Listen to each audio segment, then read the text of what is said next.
berikutnya, bullshit jobs. Jadi The Rise of Pointless Work and What We Can Do About It. Ini buku kocak banget. Dia jelasin banyak banget contoh tentang yang disebut bullshit jobs.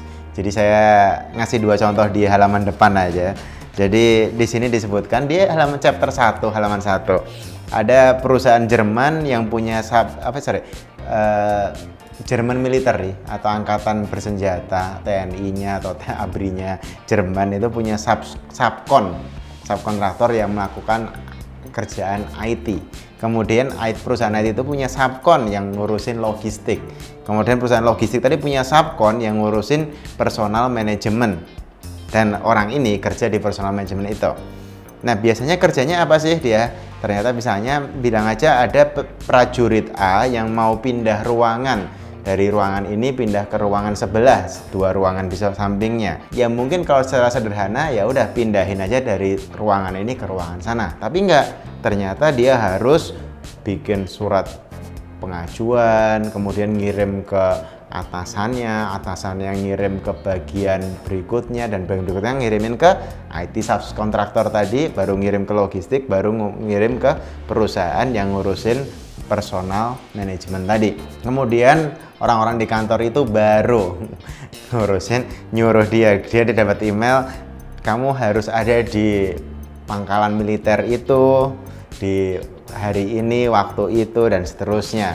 Biasanya pangkalan itu jaraknya 100 sampai 500 km dari tempat orang ini kerja. Nah, dia akan nyewa mobil untuk pergi misalnya 200 km ke sana. Bisa jadi nginep, nyewa hotel, dan seterusnya. Kemudian sampai sana dia akan ngisi formulir, nyerahin berkas, ngisi formulir lagi, kemudian dan seterusnya, sampai akhirnya datanglah dia ke ruangan itu untuk nyabut listrik di komputernya, kemudian mindahin komputernya 2 ruangan. Habis itu dia pulang lagi ke rumah 200 km. Jadi instead of si personal militernya bisa langsung mindahin, harus melewati semua birokrasi tersebut agar ini bisa. Padahal ini military Jerman loh, seorang yang terkenal sangat efisien aja masih bisa seperti ini. Ini jadi ada dokumen lebih dari 15 halaman dan buang duit sampai $400, duitnya taxpayers atau pembayar pajak. Satu contoh. Contoh kedua ini ada lucu juga, ini masuk ke koran rame banget bahwa PNS-nya Spanyol ada yang baru ketahuan kalau dia nggak kerja.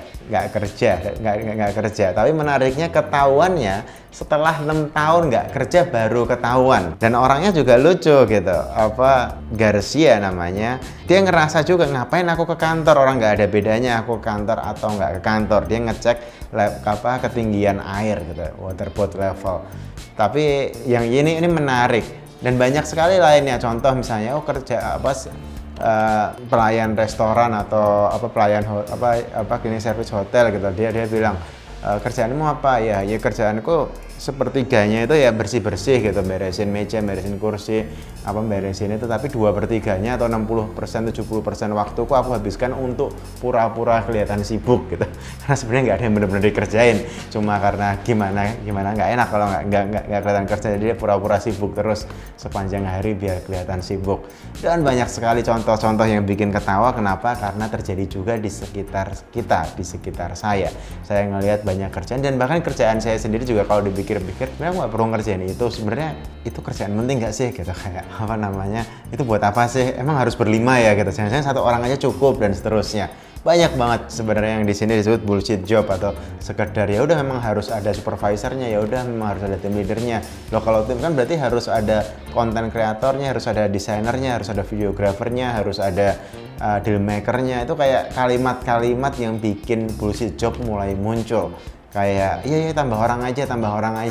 Itu dulu saya sering banget ngelakuin, sehingga tiba-tiba tim berjumlah banyak sekali dan kita nggak pernah benar-benar tahu siapa lagi ngapain atau siapa nggak lagi ngapain.